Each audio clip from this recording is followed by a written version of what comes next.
David Muir, ABC's World News Tonight, America's most watched newscast. Now streaming same day with all the breaking news of the day on Disney Plus. Most watched, most trusted. Now on Disney Plus every night. Tonight, the dangerous storms on both coasts just as the record holiday travel crush begins. Relentless rain and flooding slamming the west. Dramatic new video showing first responders rescuing a baby above roaring rapids as millions in the Northeast brace for a blast of rain and snow. More than 122 million Americans set to travel over the holidays. Our weather team tracking the impacts. Tonight, President Trump announcing the U.S. is still actively pursuing a sanctioned oil tanker after the U.S. Coast Guard tried to seize it in the Caribbean. The Jeffrey Epstein files triggering a fight for transparency. U.S. Attorney General Pam Bondi under fire, facing a wave of backlash tonight as demands grow for all of the documents to be released. And the new statement from a spokesperson for former President Bill Clinton. The swimmer reported missing after reports of a possible shark attack, what witnesses say they saw in the water. An alarming high-speed car chase and crash. Police say an 11-year-old boy was behind the wheel with two more young children inside. What they allegedly told officers about where they learned to steal cars. Barry Manilow's health battle, the legendary singer sharing his cancer diagnosis. An encounter with a shoplifting suspect taking a frightening turn. Body camera video showing the chilling moments a man pulls a gun on an officer inside a Walmart. An aviation first, a small plane losing contact with the control tower, landing itself with two people on board. The Steelers' DK Metcalf accused of taking a swing at a Lions fan, and the punishment handed down just moments ago. The Powerball jackpot soaring to $1.6 billion for tonight's drawing, the fifth biggest prize on record. And America strong tonight, remembering the nation's oldest park ranger passing away at 104 years old, her trailblazing legacy of commitment and service. From ABC News World Headquarters in New York, this is World News Tonight with David Muir. Good evening, I'm Whit Johnson in for David tonight. We begin with the dangerous weather threats on both coasts, just as millions of Americans are on the move ahead of the Christmas holiday. Major roads and airports bracing for what's on track to be a record-setting travel period. More than 30 million people across California on alert, facing days of heavy rain and life-threatening flash flooding. And a close watch on the Northeast tonight. A quick blast of rain and snow along the I-95 corridor just in time for the morning commute. We'll get to the forecast in just a moment, but first Matt Rivers leads us off from LaGuardia Airport tonight. Tonight, dangerous storms threatening millions on both coasts as the record holiday travel rush kicks into high gear. Harrowing new video showing first responders rescuing a baby, carefully sliding its baby carrier across a ladder just feet above the roaring rapids northeast of Sacramento, California.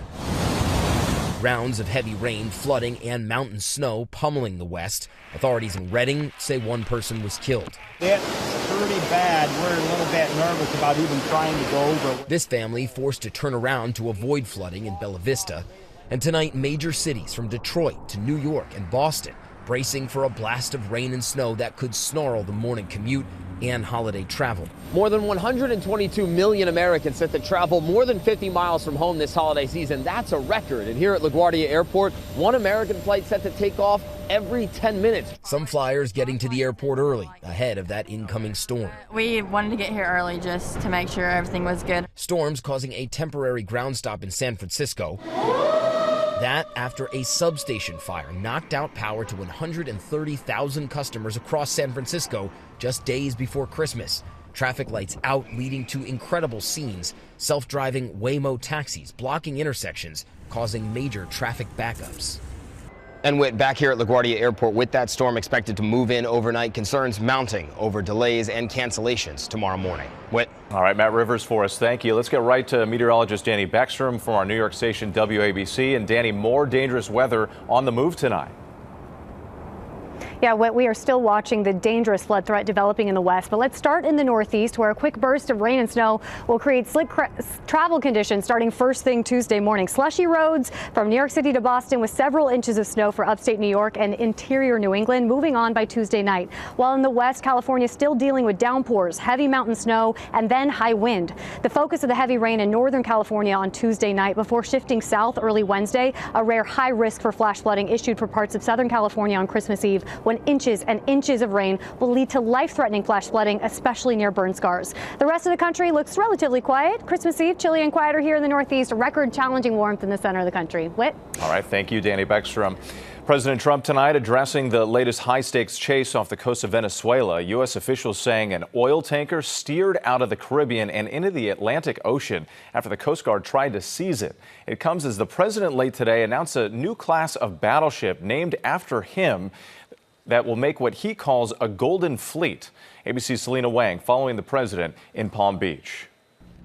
Tonight, President Trump announcing the U.S. is still actively pursuing a sanctioned oil tanker that fled into the Atlantic Ocean after the Coast Guard tried to seize it on Sunday. Yeah, we're actually pursuing it. Can you imagine? Because it came from the wrong location. It came out of Venezuela, and it was sanctioned. According to a U.S. official, the tanker, called Bella 1, was on its way to pick up oil in Venezuela and was not carrying cargo when the U.S. attempted to board. The ship was not flying a legitimate national flag, the official says, giving the Coast Guard legal authority to intervene. It marks the third time in less than 2 weeks that the U.S. has targeted oil tankers linked to Venezuela. The Trump administration ramping up pressure on the country's oil exports, the economic lifeline of President Nicolas Maduro's regime. Trump asked tonight, what is his goal with Venezuela? What's your end game? There's no answer. He can do whatever he wants. I mean, we have a massive armada formed, the biggest we've ever had, and by far the biggest we've ever had in South America. He could do whatever he wants. It's all right. Whatever he wants to do. If he wants to do something, if he plays tough, it'll be the last time he's ever able to play tough. The president pressed again. Does he want regime change? Ultimate goal in Venezuela to force Maduro from power? Well, I think it probably would. I can't tell that. That's up to him what he wants to do. I think it would be smart for him to do that. But again, we're going to find out. And Whit, tonight, President Trump also announced a new class of battleships named after himself. As he moves to revamp the U.S. naval fleet, Trump claims that they'll be 100 times more powerful than any battleship ever built. Whit? Selina Wang for us tonight. We appreciate it. Turning to the growing backlash over the Jeffrey Epstein files, the Department of Justice missing a key deadline to release all of the Epstein photos and documents. Now, U.S. Attorney General Pam Bondi is under fire, facing a bipartisan threat of legal action from lawmakers pushing to have her held in contempt. And tonight, the new response from a spokesperson for former President Bill Clinton. ABC's Jay O'Brien reports from Capitol Hill. Tonight, growing backlash after the Department of Justice missed the legal deadline to release all of its Jeffrey Epstein files. Members of Congress from both sides of the aisle now threatening legal action.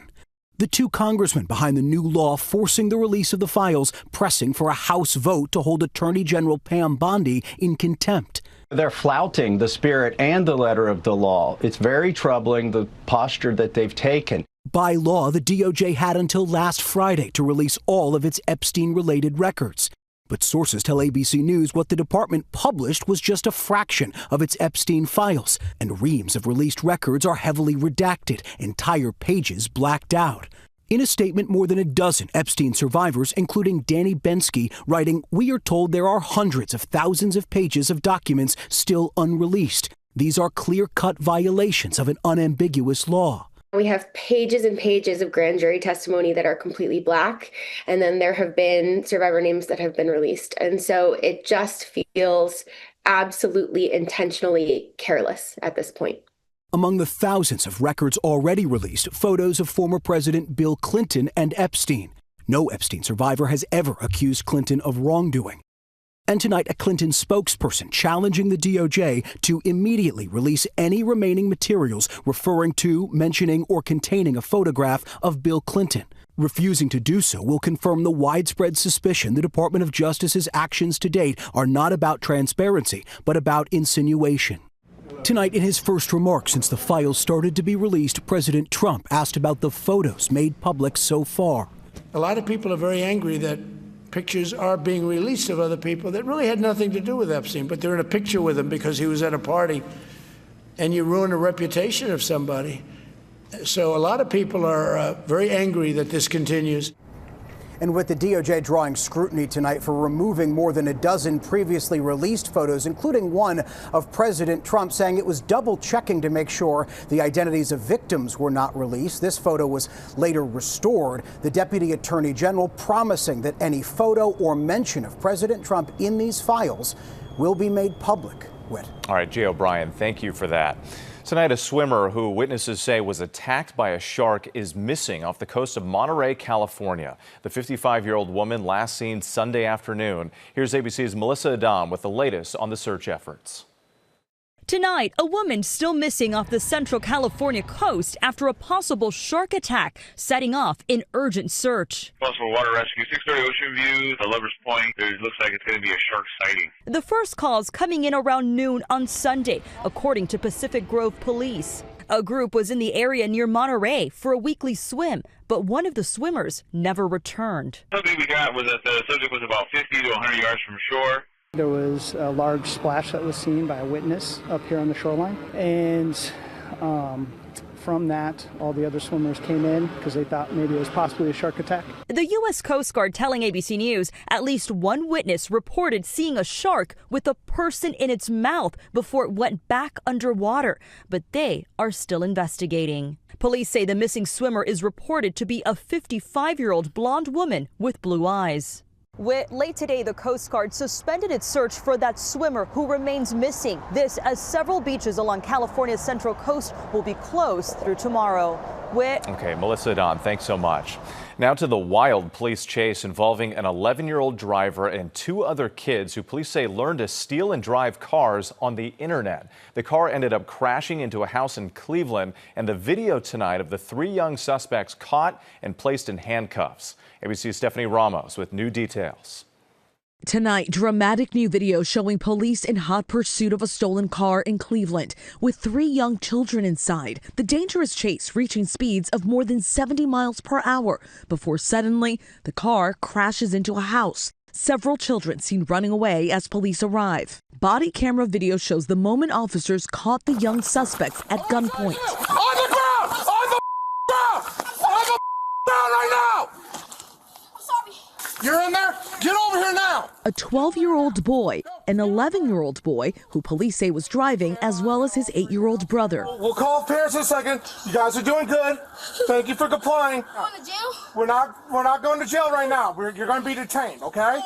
Just keep on. All placed in handcuffs. Tonight, authorities say the children told officers they learned how to steal cars by watching videos online.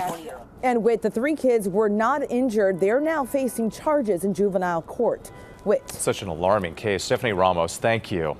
A routine shoplifting incident at the Walmart in Canton, Ohio turned into a terrifying scene last week when the thief suddenly pulled a gun on the police officer making the arrest. Body cam footage shows the suspect aiming straight for the officer. Fortunately, the gun did not discharge despite multiple attempts. The suspect is being held on $1 million bond.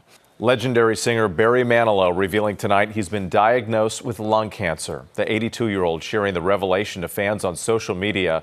Manilow putting his concerts on pause and preparing for surgery. Here's ABC's Victor Oquendo. Oh, I can't smile without you. Tonight, Barry Manilow, the iconic American singer and songwriter with a career spanning more than 60 years, revealing he has lung cancer. Looks like we celebrated around the world for a string of #1 hits, beginning in the 1970s. Tonight, the 82-year-old saying his lung cancer was found by surprise during an MRI after suffering from months of bronchitis. Sharing that he will undergo surgery to remove a cancerous spot on his left lung, saying it's thanks to, quote, pure luck and a great doctor that it was found so early, adding the doctors do not believe it has spread. It was just 5 years ago Manilow battled and successfully recovered from throat cancer. He's told reporters in the past he was a smoker for years. Tonight, he is encouraging others to not ignore symptoms and get tested. And Whit, Barry Manilow is postponing his 2026 tour by a few weeks, including here in Florida, adding his treatment includes, quote, no chemo, no radiation, just chicken soup and I Love Lucy reruns. Whit. That sense of humor, we are thinking about him and his family. Victor, thank you. When we come back here tonight, the breaking news just coming in. A plane crash in Texas also had 3 inmates, including a murder suspect, breaking out of a Georgia jail this morning, setting off a manhunt. Plus, an aviation first, a plane safely lands itself after losing contact with the air traffic control tower. And the NFL handing down a punishment after a physical exchange between DK Metcalf of the Pittsburgh Steelers and a Detroit Lions fan. Next tonight, breaking news. A small plane crash near Galveston, Texas. Just moments ago, the Mexican Navy confirming that one of their planes on a medical support mission went down near Galveston. The Coast Guard launching a boat and helicopter to search for the plane. Multiple agencies are on the scene, and the FAA is heading there as well. Tonight, there are reports of casualties. The urgent search for 3 inmates, including a murder suspect. The 3 escaped from DeKalb County Jail early this morning. Stevenson Charles is accused of murder and armed robbery. The other 2 inmates face charges that include armed robbery and arson. Authorities say they should all be considered armed and dangerous. When we come back, the NFL star suspended for 2 games after an altercation with a fan. And could you become a billionaire before Christmas? The Powerball jackpot soars to $1.6 billion. To the index now, what could be a remarkable aviation first, a small plane switching to automated technology for an emergency landing. It happened after the cabin lost pressure and the 2 pilots aboard the plane were forced to use oxygen masks on Saturday. The plane landed safely at an airport near Denver. Both pilots are okay. The FAA is now investigating. The NFL suspending the Pittsburgh Steelers' DK Metcalf for 2 games after an altercation with a Detroit Lions fan yesterday. Metcalf appears to grab the fan, then shove him. The fan claims that Metcalf was upset about being called by his full name. His attorney also denying a report that the fan used a racial slur during the encounter. Meanwhile, ESPN confirms that Metcalf had previously reported the same fan to the security team for the Seahawks before he was traded to the Steelers. Ahead of tonight's Powerball drawing, the jackpot has surged to $1.6 billion, making it the 5th largest drawing in U.S. lottery history. The pot grew after no tickets matched all 6 numbers Saturday night.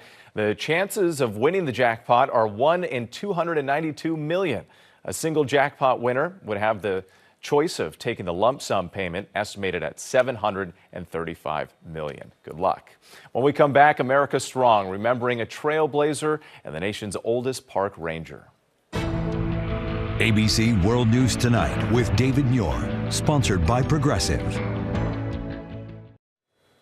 Finally tonight, remembering Betty Reid Soskin, America's oldest park ranger. America Strong. Tonight, we remember Betty Reid Soskin, the oldest park ranger in America, passing away at the age of 104 in Richmond, California. Born in Detroit in 1921, she was the great-granddaughter of a slave. In 1942, she became a file clerk in a segregated union hall that served black shipyard workers during World War II. Here she is at 20 years old, April 1942. When so many other women joined the war effort by working in the defense industry and other related jobs, Betty was excluded from those traditional Rosie the Riveter era roles. As a young woman of color, I could have been either working in agriculture or I could have been a domestic servant. Working in a Jim Crow union hall was a step up. She went on to marry and raise a family near Oakland, California, working on civil rights and equality, later helping to launch the Rosie the Riveter World War II Homefront National Historical Park in Richmond, California. At 85 years old, becoming a park ranger there, retiring when she was 100 years old. It is so important that we go back and revisit history to measure how far we've come. Her Bay Area community even naming a school after her, the Betty Reid Soskin Middle School. Betty challenging injustice through her life's activism, encouraging others to find their purpose too. People need heroes, and I'm maybe one of those. I think it's important we all follow our passions. We all need passions. An inspiration to so many. I'm Whit Johnson in New York. Good night. David Muir, the most watched newscast in America. And now, ABC's World News Tonight has won the Emmy for Best Live News Program for the third year in a row.